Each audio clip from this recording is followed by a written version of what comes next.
राधे राधे दोस्तों। SRS exam cracker में एक बार फिर से आपका स्वागत है। अभी तक हमने MP पटवारी के 2 सेट पेपर को सॉल्व कर लिया था।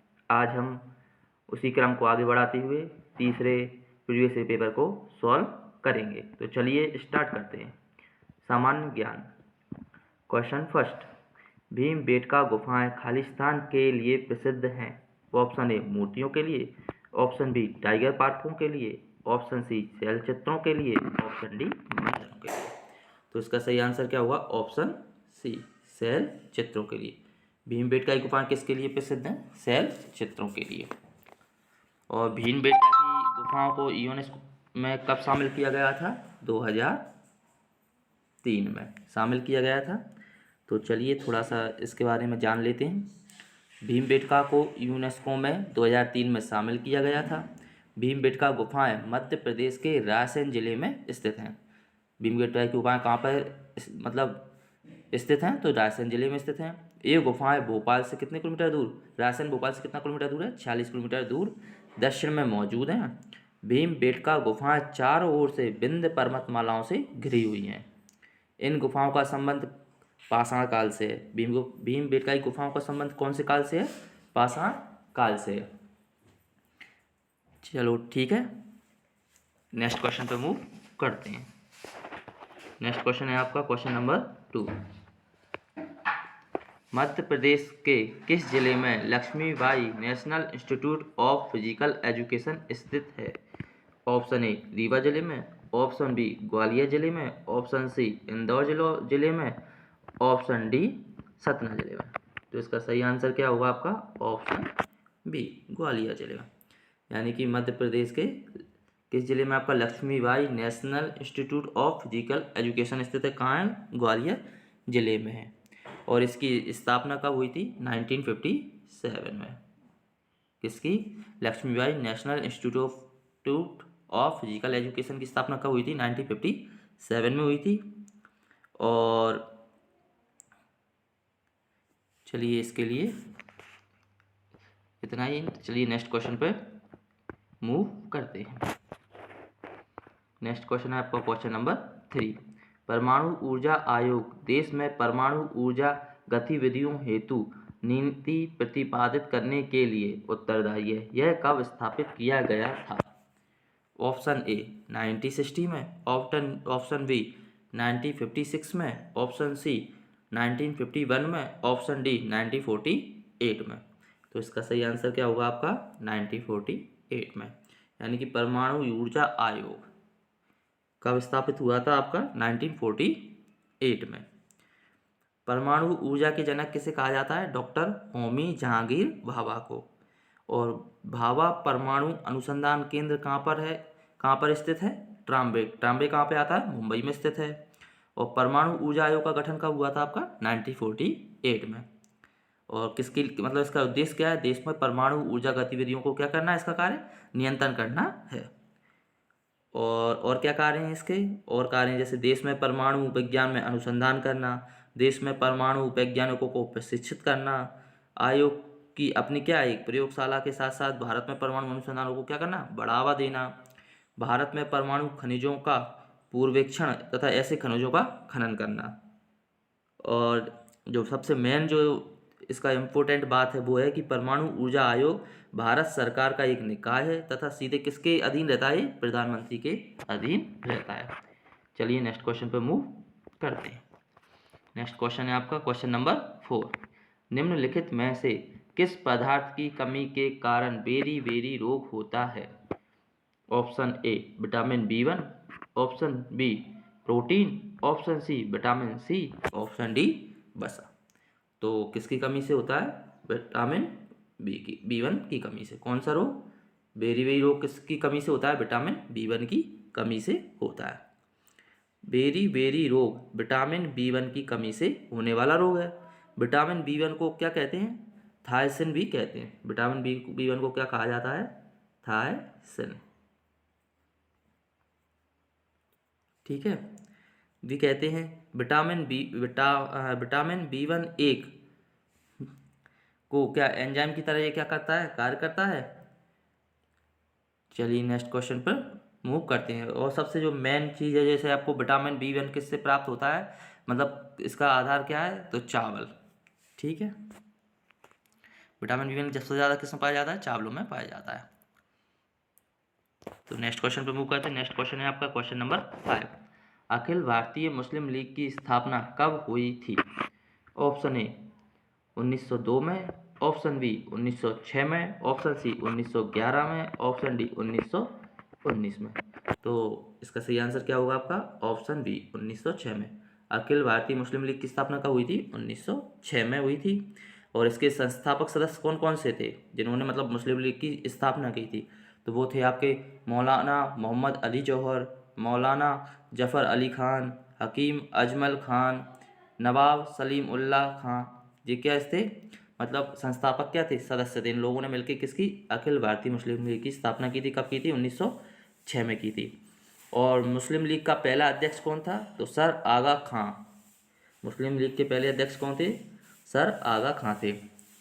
और केंद्रीय कार्यालय कहाँ पे था इसका, अलीगढ़ में, अलीगढ़ में इसका केंद्रीय कार्यालय था। ठीक है, चलिए नेक्स्ट क्वेश्चन पे मूव करते हैं। Question number 6। अंतर्राष्ट्रीय बाघ दिवस प्रत्येक वर्ष खालिस्तान को मनाया जाता है। ऑप्शन ए 29 जुलाई को, ऑप्शन बी 13 मई को, ऑप्शन सी 23 जुलाई को, ऑप्शन डी 15 मई को। तो इसका सही आंसर क्या होगा आपका, ऑप्शन ए 29 जुलाई को। अंतर्राष्ट्रीय बाघ दिवस कब मनाया जाता है, 29 जुलाई को। तो भारत में टाइगर प्रोजेक्ट के जनक कौन है, कैलाश सांखला ने। पूरे विश्व में बाघों की घटती आबादी की चिंता करते हुए बाघों के संरक्षण के प्रति क्या जागरूकता बढ़ाने के लिए प्रत्येक वर्ष कितने को, 29 जुलाई को क्या मनाया जाता है, अंतर्राष्ट्रीय बाघ दिवस मनाया जाता है। अंतर्राष्ट्रीय बाघ दिवस जो है ना, किसके उस पर मनाया जाता है, मतलब कैलाश सांखला के। क्यों मनाते हैं, जिससे जो विश्व में बाघों की संख्या घट रही है उसके प्रति क्या जागरूकता बढ़ाने के लिए। ठीक है, और इसकी शुरुआत कब कब हुई थी, जैसे अंतर्राष्ट्रीय बाघ दिवस मनाने की शुरुआत हुई थी आपकी 2010 से। ठीक है, और इसके बारे में थोड़ा सा और जान लेते हैं। वर्ष 2010 में रूस के कहाँ पर, सेंट पीटर्सबर्ग में अंतर्राष्ट्रीय बाघ सम्मेलन की क्या हुई थी, शुरुआत हुई थी। ठीक है, और 2022 तक बाघों की संख्या में क्या दोगुनी बढ़ोतरी का लक्ष्य रखा गया था। और पूरी दुनिया में कितने अभी तक 6000 बाघ ही बचे हैं। और भारत में कितने बाघ हैं अभी, भारत में बाघों की संख्या कितनी है, 3891।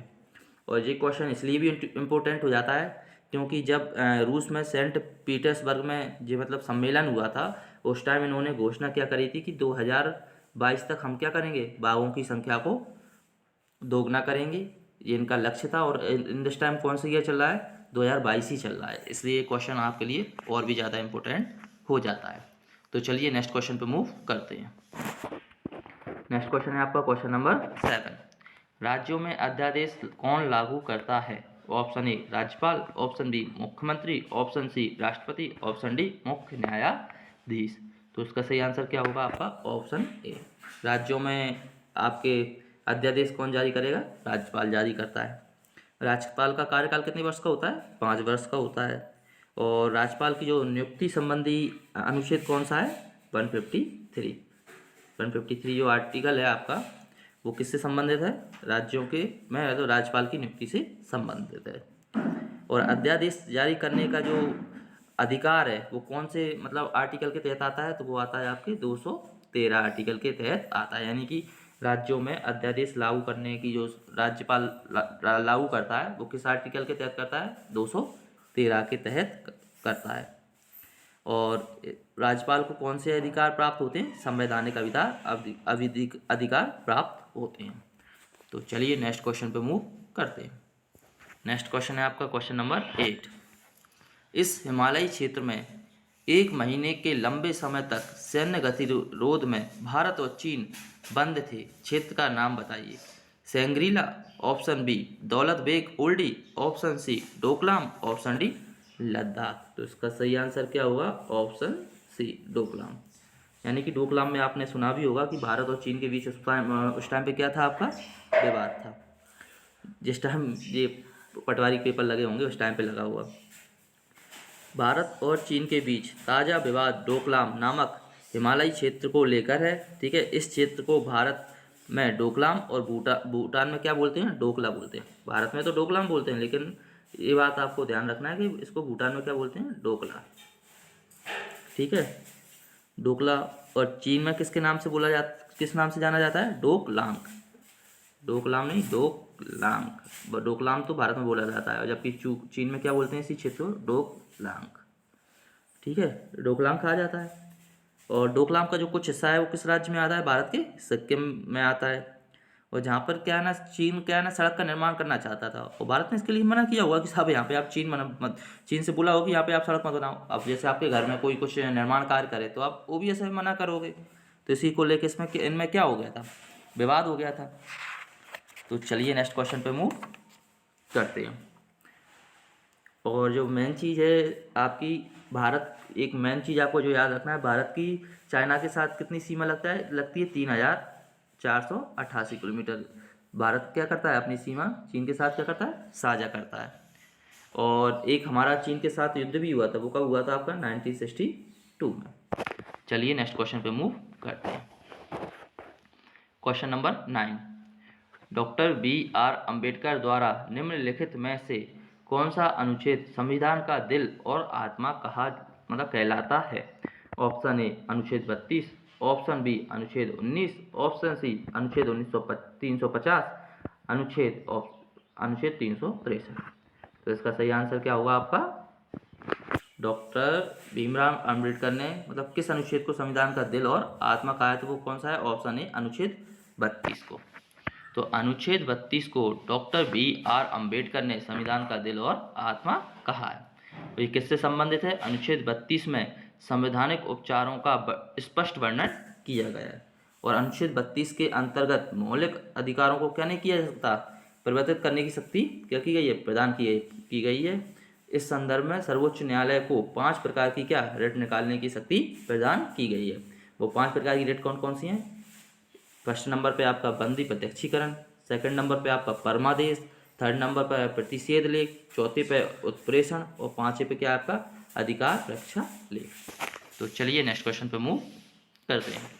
नेक्स्ट क्वेश्चन है आपका, टाटा समूह कंपनियों के संस्थापक कौन हैं। Option A Jamsetji Nusserwanji Tata, option B JRD Tata, option C Ratan Tata, option D Dorabji Tata. तो इसका सही आंसर क्या होगा आपका, इसका सही आंसर है आपका ऑप्शन ए। टाटा समूह कंपनियों के संस्थापक कौन है, जमशेदजी नुसीर वानजी टाटा। और टाटा जो समूह की स्थापना कब हुई थी, 1868 में और की गई थी। टाटा समूह जो है ना, भारतीय क्या बहुराष्ट्रीय संगठन है कंपनियों का, जिसका मुख्यालय कहाँ पे है, मुंबई महाराष्ट्र में है।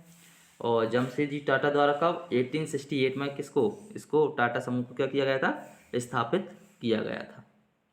और जैसे कि टाटा की आपने ज़्यादातर देखी होंगी, कार आते हैं, ट्रक आते हैं, इससे ही संबंधित हैं। ठीक है, आज के लिए इतना ही रखते हैं। तो आप सभी आगे क्वेश्चन हम कल सॉल्व करेंगे। राधे राधे।